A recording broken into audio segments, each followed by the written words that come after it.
You know, it's been happening, right? Yeah, some of the lake towns are like, probably not gonna happen. Hey. It's that the next.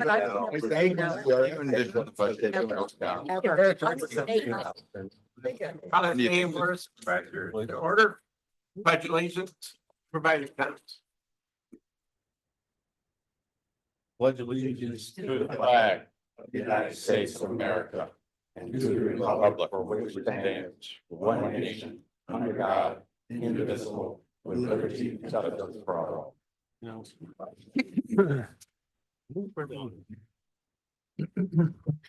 roll call. This is. Mr. Conover. Here. Mr. Mayday. Here. Mr. Diamond. Here.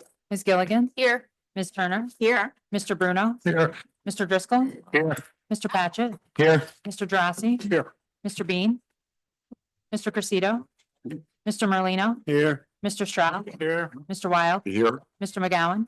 Here. Mr. Strainer. Here. Mr. Etu. Here. Mr. Thomas. Here. Ms. Runyon. Chairman Garrity. Here. Quorum is established. Okay. Open up public floor, privilege of the floor and public comment. Anybody wish to address the board before we start? But seeing none, okay, I'll turn the meeting over to the budget officer for his formal presentation of the proposed 2025 budget. Mr. Thomas?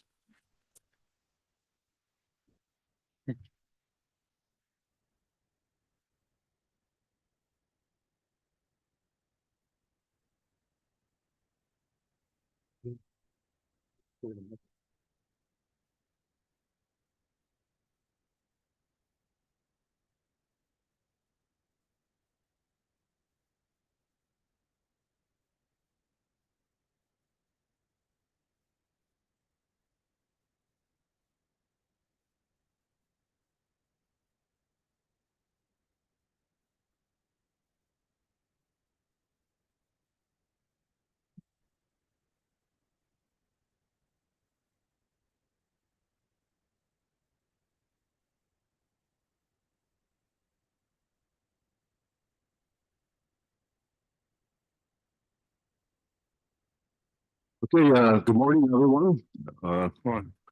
Welcome to November.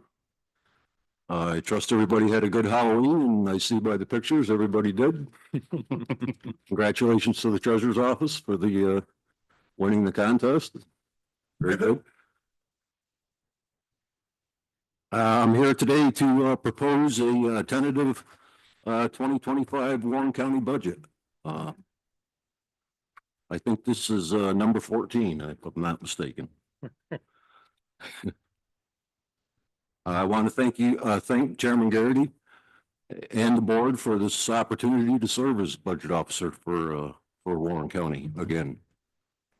And I also want to thank Administrator Tafflin, Assistant Administrator Tammy DeLorenzo, Deputy Treasurer Rob Blanch, and Confidential Secretary Ian Bruno.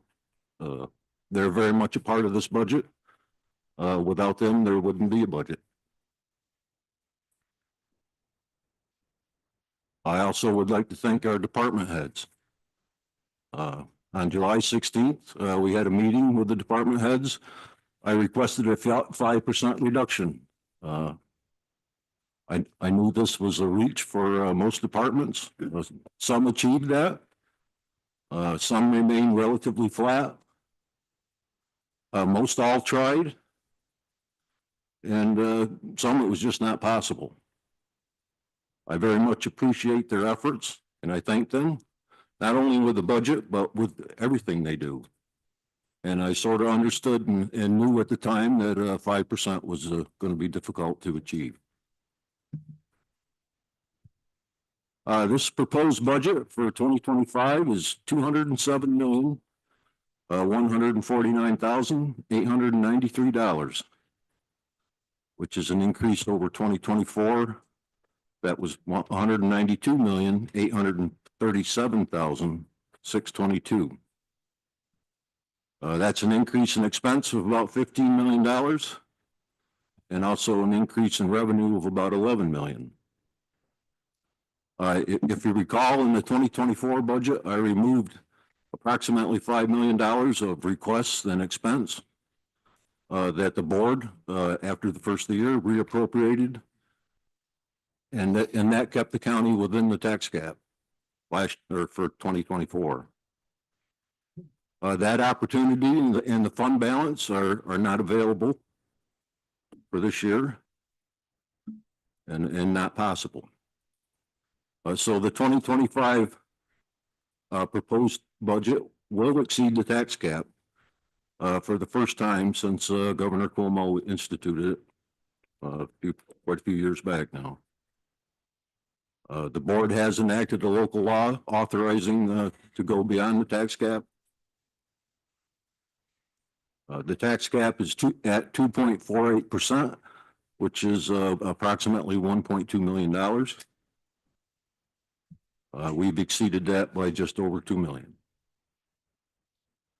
We've been fortunate for the past few years that the sales tax has increased around 5% plus or minus each year, and it's kind of kept pace with our increase in expenses.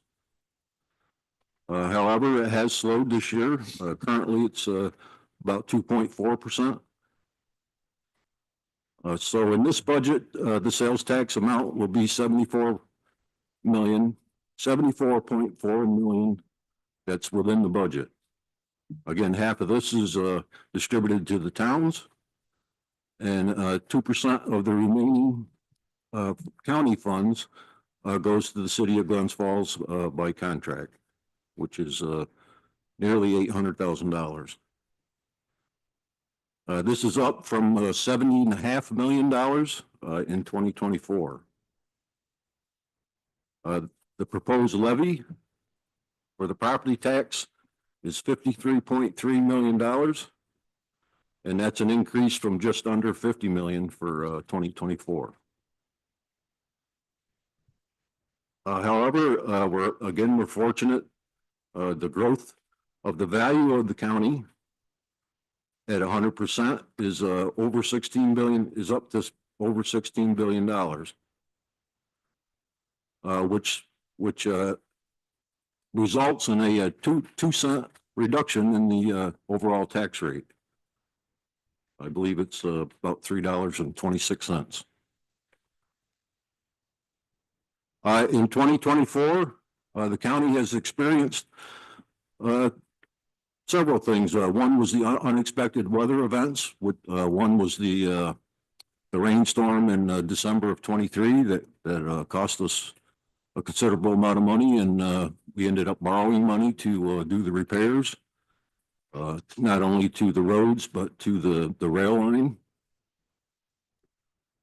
The wind and the tornadoes that also hit the county. We've experienced large increases in the 730 psychiatric exam and treatment expenses. We used to budget $25,000 to $50,000, and a lot of times didn't really spend any of it. And the state used to pay 50% that they do not pay now. And this year we're approaching $2 million in those expenses. There's also an increase in detention for juveniles due to raise the age legislation. It's not so much, it's the cost of having them in the facility, but the only available facility is in Westchester County, and it takes 2 deputies to transport individual down there, and then they have to go back and get them to bring them back to court, and it gets very expensive. We're also experiencing increases in Medicaid, as we did last year, and we continue to experience that this year.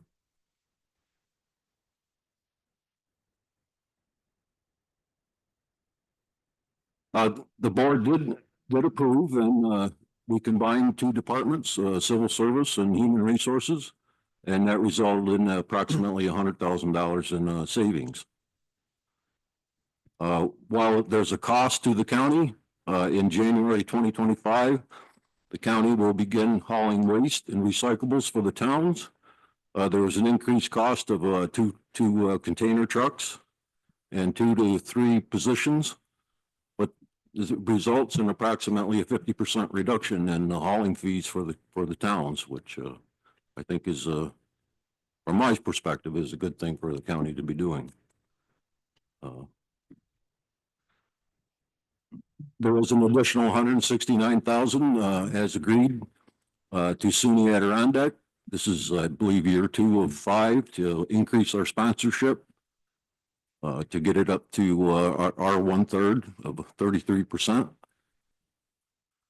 The CDTA transportation obviously is still in the budget, and but it continues as a loss of mortgage tax of approximately $1 million plus or minus. And this has a carryover effect to the budget, similar to the pay raises that we did a couple in 2022. It takes a couple of years to work through that loss in revenue and get that back and pick that back, you know, get back to be able to pay for that and continue with what we do. There's a 3% cost of living adjustment for all salaries and wages. That's about a $1.7 million expense. The retirement costs have increased by 14%. That's an additional 1.1 million. And the health insurance expense is increasing by 9%. When we first met with our broker, it was about 15%, being that we're self-insured and we're able to take advantage of programs and coupons and plus the fund balance that we have in the health insurance, we were able to lower it to 9%. People, our employees, is one of our largest expenses and also our largest asset. They provide and carry out a multitude of services for the people and visitors in Warren County. And getting and retaining these employees is not only expensive, but it's necessary. Inflation is not just the increase in costs and goods, supplies and materials, it's also an increase cost in labor and benefits. And it becomes somewhat of a vicious circle. As wages increase, the 3% COLA increases. So it's, you know, it's like more money all the time. It's like the department heads, you know, do their best in lowering their budgets, but then it gets down to the bottom of the budget with the retirement and the health insurance, and you know, there goes your 5%, and now you're up 10%.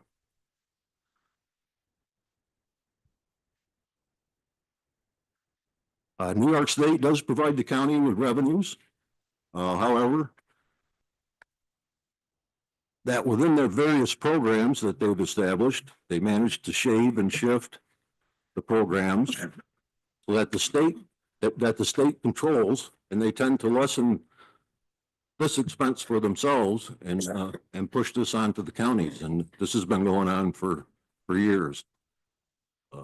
So we need to continue raising our voices to our legislators and to the state to achieve some relief and some help and maybe elimination of some of these programs. And with that, there is a PowerPoint, which is a little repetitive, but voice is good. So, we'll go through that, and I'll ask for any questions or comments. And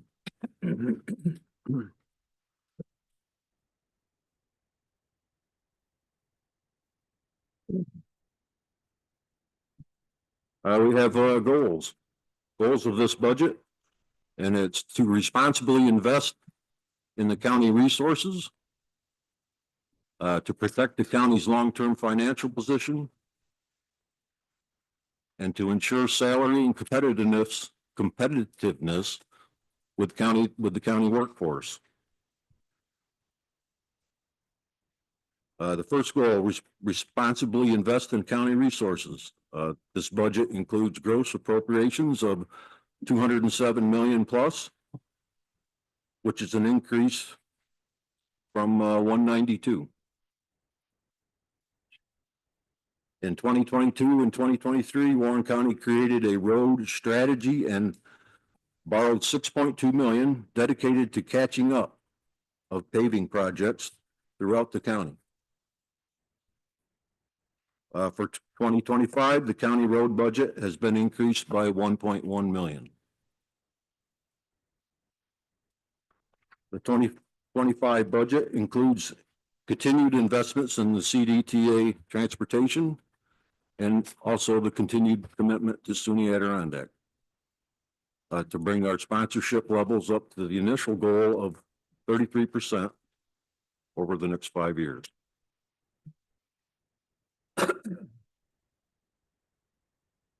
The second goal, protect the county's long-term financial position. The 2025 budget includes appropriation of fund balance maintained at the 2024 level of slightly under $2 million. It also continues to fund capital reserves for investment for the vehicles of $442,000 and also for IT equipment, computer equipment at $54,000. This budget calls for effective planning to maintain major county public works, infrastructure, and keep these large costs predictable and affordable long into the future.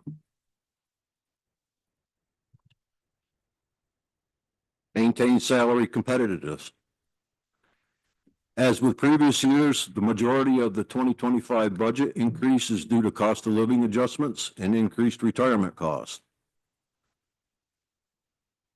Focus is spent on ensuring competitiveness with the attorneys' salaries. No new budget positions have been created in the 2025 budget, and 4 full-time positions have been deleted.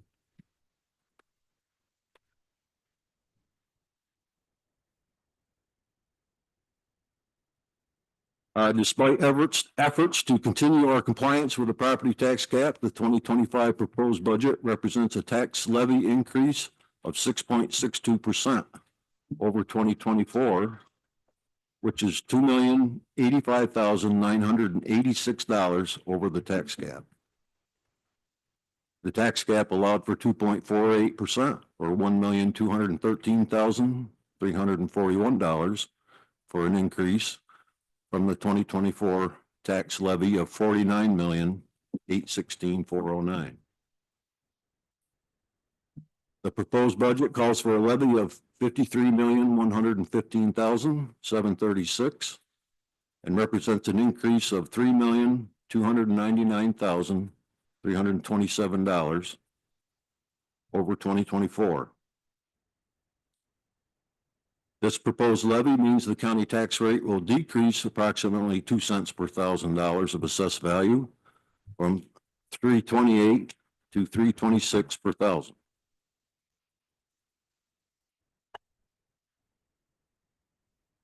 And the next slide shows the revenues and expenses since 2022.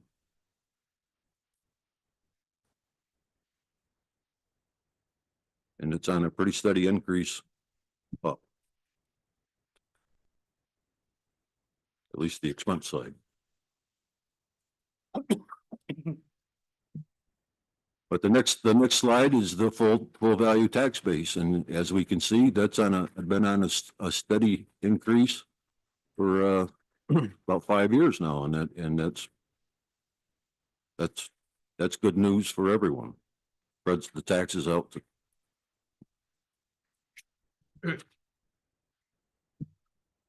significant revenues. The general fund, sales tax collections, $74,396,665. The state aid, $23,398,679. Federal aid, 12 million, almost 13 million, 997,656. Departmental income, 11,349,079, and other income, 19,755,955. And the items driving the revenues is the sales tax. Up nearly $4 million. State aid has increased about $2.5 million. Intergovernmental charges has increased 807,000. And interest and earnings is increased by 689,000. It's nearly $1 million in the budget. The next slide shows our sales tax, what we budgeted and what the actual amounts have been for the past back to 2022.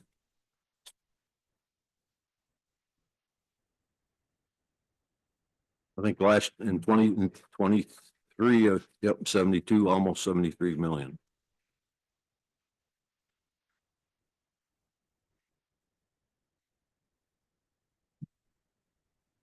The next slide is the mortgage tax.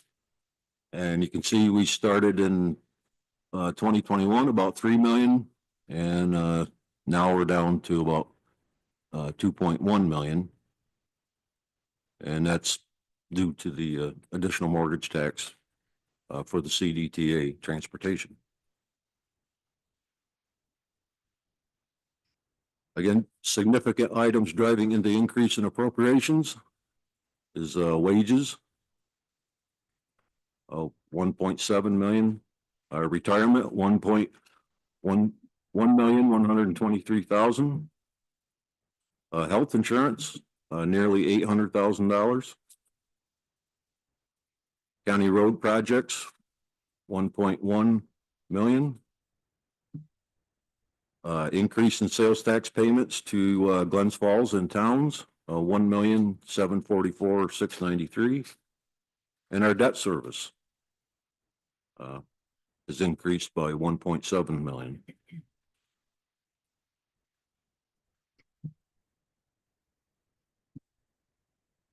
The next slide shows the cost of health insurance, and it's been increasing, but at a slow pace until this year. Oh, yeah. And I think that's with everybody's. I think I know at town the health insurance has increased. I think, you know, it's just part of our environment now, I guess. And the same with the retirement costs.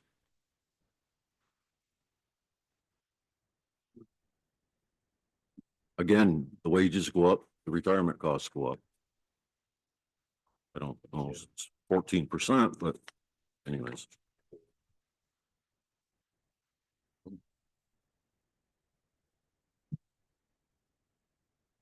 The next slide is appropriation of fund balances from the general fund. Again, is the same as 2024, 1,933,000. The county road fund is at 1 million, and the road machinery fund is 215,000, and the Westmount reserve fund is 154,321. Our future priorities is to continue to look for revenue streams to offset our expenses.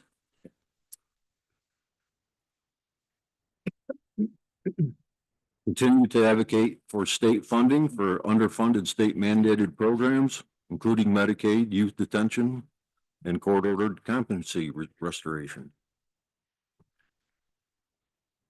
Control the use of surplus funds in order to maintain the unappropriated fund balance at the state comptroller's recommended level.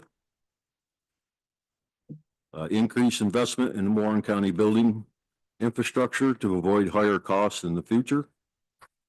And effectively manage road and culvert projects to maximize state and federal funding and replace the most critical structures.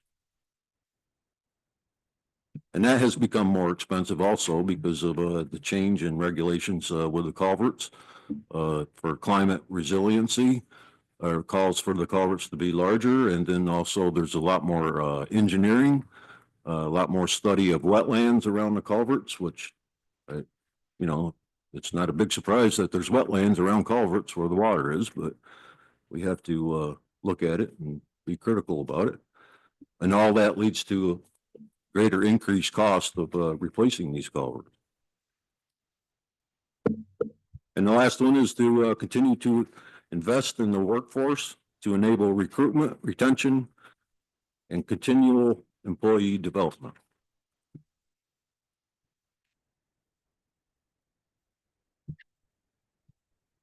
And I think we have them. And the last sheet shows the effect of this proposed budget on each town based on your equalization rates. Some have decreased and some have definitely increased.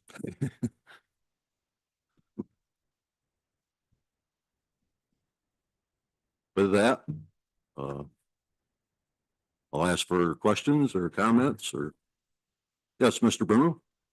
Thank you.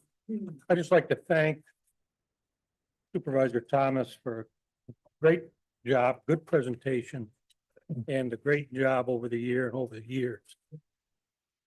It's by far not an easy task, and I do not envy you, and I think you did a great job, Well, thank you, but I do have lots of help. I'm serious. for sure. Yes, Mr. McGowan. I would like to join along, and I do every year, Supervisor Thomas, you do, and your group do an excellent job. You did reach for a high goal of 5%. You knew it was going to be tough, and hey, where we could trim, we trimmed, and they Yep. did it. So I appreciate bringing that up and really putting the pressure on our departments to try to do it. I know, I'm sure you have some sleepless nights and you were forewarned them, you know, for over 6 months that, you know, we were tough. So the bottom line, we had it coming, but it wasn't as bad as what we'd really predicted. So I do reach out and give some great thanks for you and your team of, you know, really trying to do the best they can. Thank you. I do have another question, and it might not pertain to you, but I was going through the notes and I see the personal requests for the 2025 Warren County budget. When did this come out? The personnel request? Yeah, personnel, personnel request. Well, I think it was released yesterday or the day before. And can I ask, what is a BO recommendation? Budget officer. Okay. All right, and then a JT recommendation, Would be the county administrator. okay, and who's EB in public defender?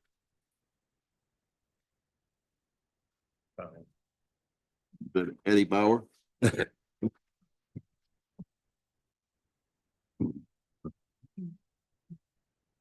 Yeah, that's Aaron Brothers. Okay, Aaron Brothers. All right. No, I'm just curious, just Yep. reading that and, there seems to be a huge salary jump there, for everybody. Not that I'm picking on the, county's attorney, but, their percentages seem to be quite high across the board.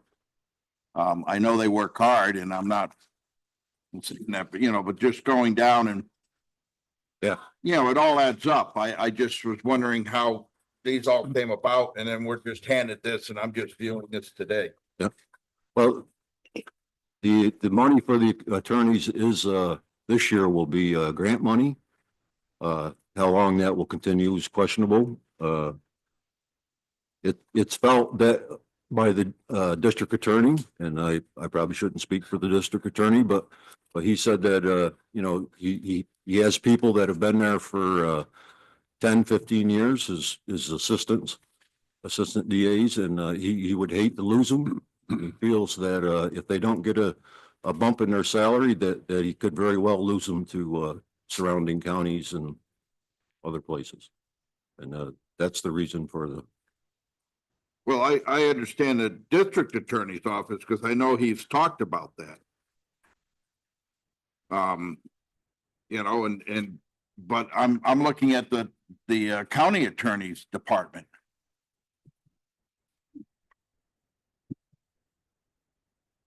You know, the first assistant, the second assistant, the third. I mean, huge bumps in salary. I mean, it's small compared to, but you know, it's like I said before, you know, we try to look at, you know, bring in our other revenues, and you know, the more I hear about our juvenile detention and that, you know, and now I hear that the jail, the regional morgue is possibly being looked at across the street.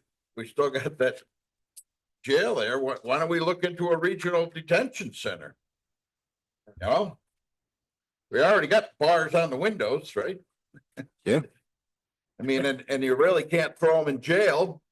So the jail cells are gone, but you know, nice beds, and I'm just something to think of, you know, things for the future, but I'm not, but I don't want to distract on really what you've done, Frank. Thank you so much. Thanks. Yes, Mr. Weil. Frank, thank you very much. You know, I'm a numbers guy, and I looked at the property value taxes, and I really appreciate the team coming away from raising sales tax. But I wonder if we're not telling the full story about the 2-cent reduction per thousand, because it looks like that our total assessed values have raised by 7%, from 15.1 billion to almost 3 billion. So our taxes really aren't going to go down. Our property taxes are going to go up because assessed values have gone up. So it's a little misnomer to say we're going to, you know, reduce the taxes by 2 cents per thousand when the per thousand has jumped 7%. So I just wanted to, unless I'm missing something. Well, that depends on, you know, your individual town and how you've been assessed. If there's no change in your assessment, then you will see a 2% decline. Okay. Or 2 cents, not 2%.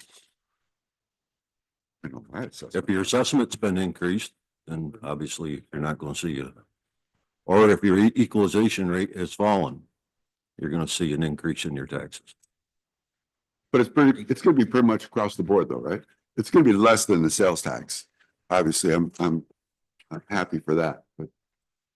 Yeah, I would definitely, yeah, because you're you know, you're raising another 3.3 million, not 24 million. Okay. So definitely different. Thank you, Frank. Yes, Mr. Yeah, Mr. Frank, Conway. to you and your team, I like the balancing act that that the budget represents, especially during this very difficult inflationary period that we're in. We have expenses, as you pointed out, that you know, exist, increases in expenses that exist, and so we have to increase our the amount that we have to raise. Fortunately for us, that's been offset by an expanding tax base, which resulted in a rate per thousand decrease of 2 cents per thousand. So the bad news is that we're subject to inflation just like everybody else, both on personnel and material perspective, energy perspective. But the good news is that we have an expanding tax base, which is the result of either improved property or new property that's come into our county. And I think you struck a nice balance there to try to keep the county tax rate at or below where it presently is per thousand, but still receive enough dollars to keep our vital missions happening. And, so congratulations. I think it's a good balance. Thank you. Yes, Mr. Driscoll. Thank you, Mr. Thomas, and thank you again for the hard work of the group. My comment will be the same one I think I've given every year that I've been up here, the 7 years, as well as the 8 years that I served on the Glens Falls Common Council. I appreciated your comment earlier about the fact that our major asset in Warren County are the people that we employ. I'm a numbers person, like I think all of us are, but more than that, I think I consider myself to be a service person. And in my experience as an elected official, as many people, probably more people come to me asking about services. How can I get this? These are my needs. Who should I contact regarding that?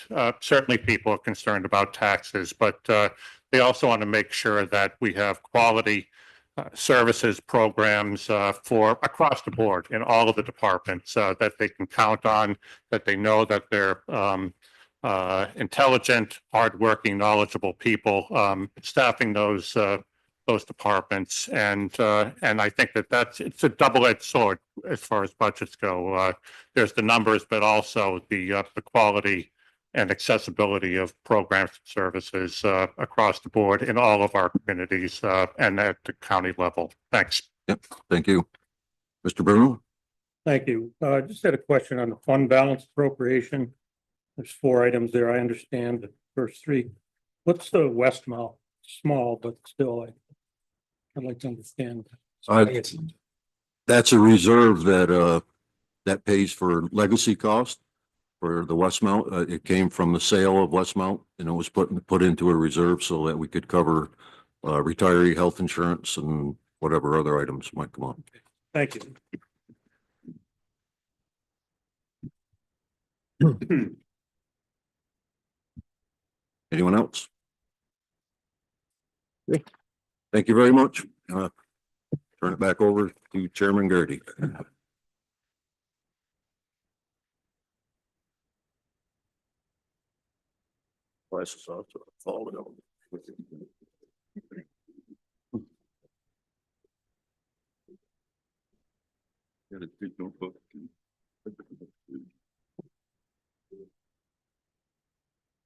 I too would like to thank Mr. Thomas and to address Mr. McGowan's comments about the youthful offender. That is being looked at even on a state level. We have talked to our legislators just recently, and as of was it Tuesday or Wednesday, we talked to one of our assembly people about the cost. It wasn't just about that too, and it's also about the other cost shifts you bring up.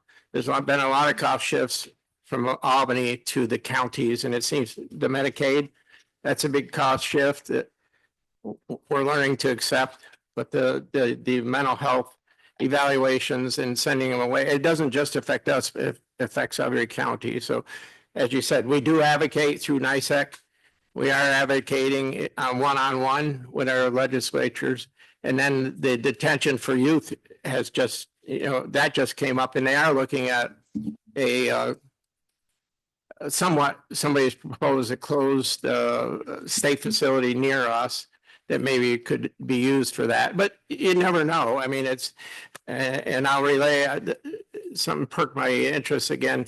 I went to a meeting several years ago about the pod system in the jails. Washington County Jail and Warren County Jail has pod system. And at the time, it was raised to us by one of the legislatures. Well, why don't one of the facilities house all the female prisoners and then that vice versa? And we couldn't do that is because of the Commission of Corrections. The state, makes the rules sometimes, and when the counties may come up with a good rule, you can't do it anyways because the state of New York, has other rules into effect. But it is being looked at, Brad. I just want to let you know that these cost shifts to Warren County is just not Warren County. it's everybody around us. And we did talk to one of our representatives this week about some of the cautious. And I think sometimes in Albany, on a local level, sometimes they don't realize that unless we do keep reminding them of it. So we did do that this past week. So that was a good thing. So are there any public comments on the budget? Anybody wish to quickly address the board on the public comments? Not none. We'll go into reading of resolutions. Floor resolution numbers 1 and 2 were posted to the Warren County website and distributed to the members of the Board of Supervisors on Friday, October 25th. A motion is needed to bring floor resolution number 1 to the floor. Motion by Mr. Drossy, second by Mr. Etu to waive the rules and bring floor resolution number 1. All those in favor signify by saying aye. Aye. Any opposed? Okay. Floor resolution number 1 will now be resolution number 397 and motion to bring floor resolution number 2 to the floor. Motion to bring floor resolution number 2, Mr. Bruno, second by Mr. Drossy. Any discussion? All those in favor signify by saying aye. Aye. Okay, floor resolution number 2 will now be 398. Discussion? Oh, we'll vote on resolution, sorry. There's no one who wants a roll call. Just, Does anybody want a roll call on the budget? If not, I'll make a motion to approve the budget. Somebody want to make you that? don't need a motion. You just. Oh. All in favor. Oh, all those in favor of approving the tentative budget, signify by saying aye. Aye. Opposed? Carry. Just to clarify, that was passing resolutions 397 and 398. Okay. Anything else? Privilege of floor, any other public comment? Any announcements? Again, as was stated earlier, next year, come to the county center on October 31st, just to see the costumes that the folks did, and kudos to the treasurer's department, and we get to see the other side of Rob Lynch, that you don't very well. Wasn't it a move? For Rob to put a do-rag on, and he did a great job. But anyways, you should come, because just about every department in the facility from on this side to that side participated in the costume parade. I was not a judge. I came in as a Dodger fan, though. But, that being said, if there's no other announcements, motion to adjourn. Motion by Mr. Bruno, second. All those in favor? Aye. Aye. Mr. Ito. Thank you.